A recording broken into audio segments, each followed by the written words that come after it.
First down and 10, Central Arkansas ball on the 20.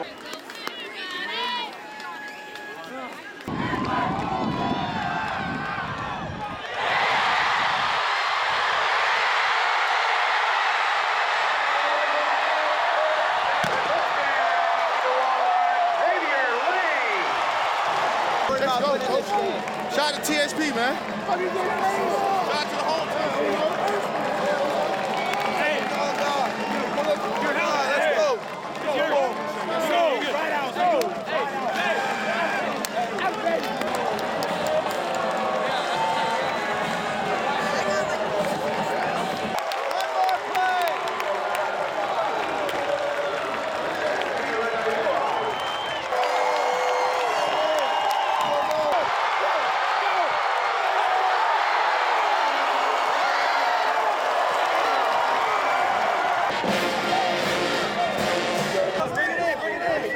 The real Bears, you hear me? The real Bears. Hey, we the real Bears. We the real Bears. We the real Bears, man. Hey, do coming to a city near you, y'all.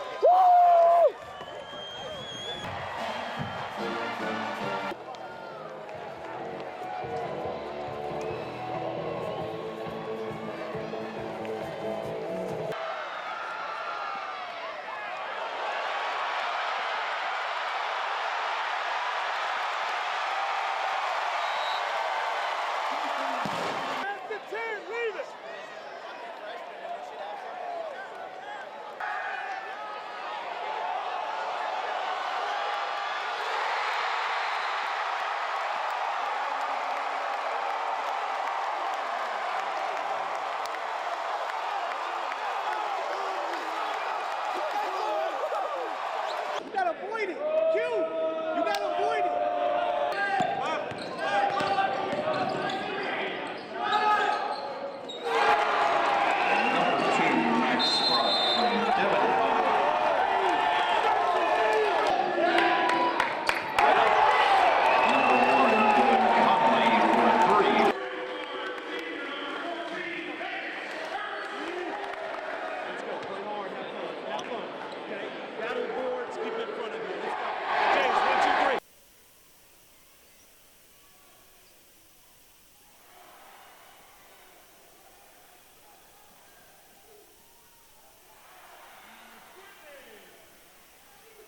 Believe in yourself, trust your teammates, all right? You guys got it?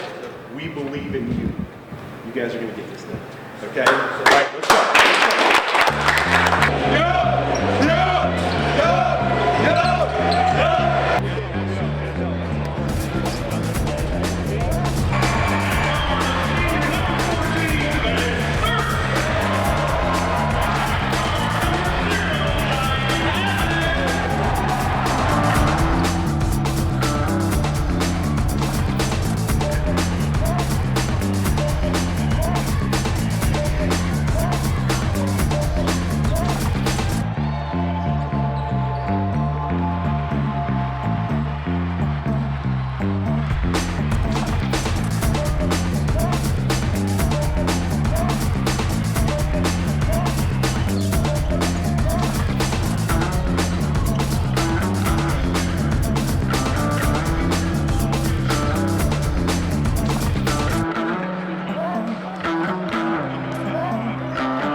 Kyan loves this. Kyan lives for this. This is exactly what Kyan has prepared for most of his youth career and into his first 2 years with me and now his junior year. This is kind of what he does. We bought another week of time to spend together. This is a really close team, and the chemistry's good, the culture's great. And they just want to continue to be in the locker room together, to be on the bus trip together. not ready to graduate and let go. So holding on pretty tight to that.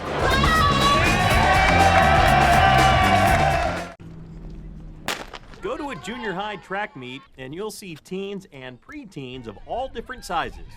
Some stand out, like 6'6", 12-year-old Jackson Cantwell. He's just always been the big kid. Terry Cantwell should know.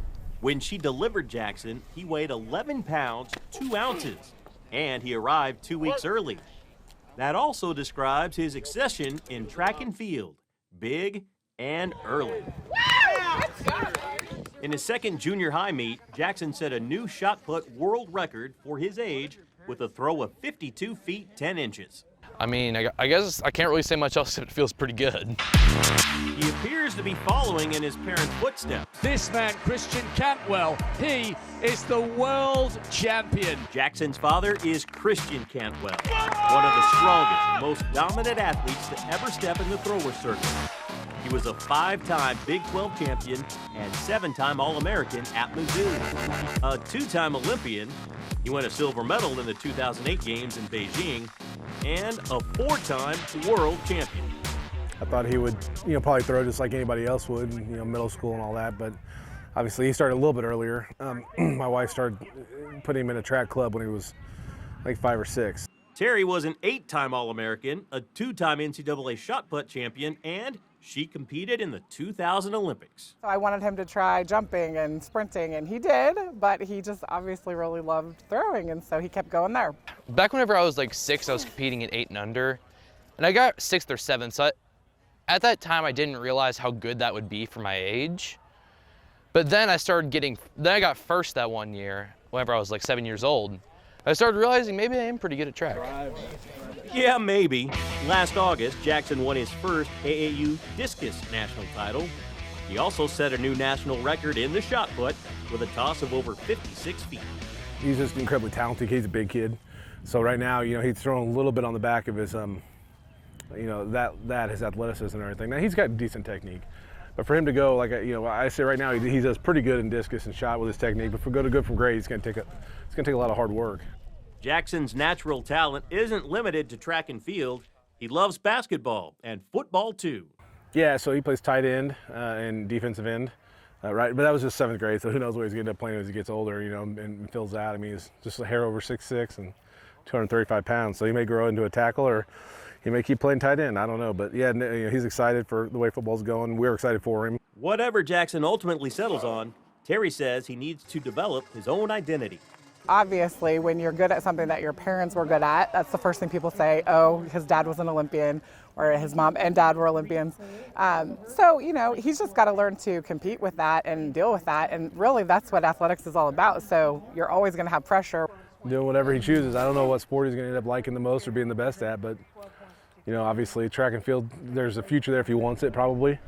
But also he's a hell of a football player and a good basketball player. So, he's very young. But I think the sports world, and he's a smart kid, so that's a good thing too. But the sports world is his oyster. I mean, I think he can do it all. Mostly what I want to do is I've just seen people that don't have to really work because they can do sports. I just feel like that would be the best path of life for me. I just don't feel like an office job would be correct for me. Yes, much better. But Jackson says he'll continue to take full advantage of his parents' world-class expertise. Yeah, there's almost nowhere else you can find this kind of stuff, honestly. I'd say I got really lucky. If it wasn't for that, and I completely different set of parents, there's a good chance I might not even be doing track at this point, like shot put and discus. I probably wouldn't even know what this is. For the Ozone, I'm Jason Lamb. Kurt got this beautiful stained glass made, and basically I look at it as his heart placed in glass. And it starts with where our journey began in Colorado with the mountains behind it. Kurt and Carrie Soper's 18-year journey is coming to an end. The fight's not over. Like I said, I'm not throwing in the towel. It was a long battle that I had with the cancer, but my story doesn't end, with my death. 6 years ago, Kurt was diagnosed with a rare form of bone cancer, chondrosarcoma. He endured 13 surgeries, including the amputation of his left side pelvis and leg. When I first met Kurt in 2015, he was in remission. For me, I never wanted anyone to tell me you know, because you have one leg, well, you can't do X, Y, and Z anymore. His second lease on life lasted only about a year. The cancer returned, and this time it was untreatable. You know, I promised him that I would do something with this. So Carrie had Team Kurt wristbands made to thank the medical staff at KU Med Center. I chose lime green because Kurt's eyes are green. They're the most beautiful green eyes I've ever seen in my life. You know, we literally have an army of people that have supported us through our journey over the past 6 years, not only locally here in Kansas City, but literally around the world. Number 4. One of the Soapers' biggest supporters is Alex Gordon. What he's been through and the way he's handled it has been really inspirational, not only to myself, but a lot of other people. The Soapers say they're blessed to count Alex and his wife Jamie among their closest friends. You know, he'd give the shirt off his back, you know, for us. And Jamie and Alex have both been there through all of our surgeries that we've had. They've always been there to support us. That's when you need a good friend, a good family to lean on, and that's what we've been. And he's been through a lot, and we've been trying to be as supportive as we can through difficult times. My story is going to continue on. The legacy is going to continue on through my wife and my daughter. People look at us in awe. How are they doing that? And we say, it's not us, it's him. Jason Lamb, Fox 4 News.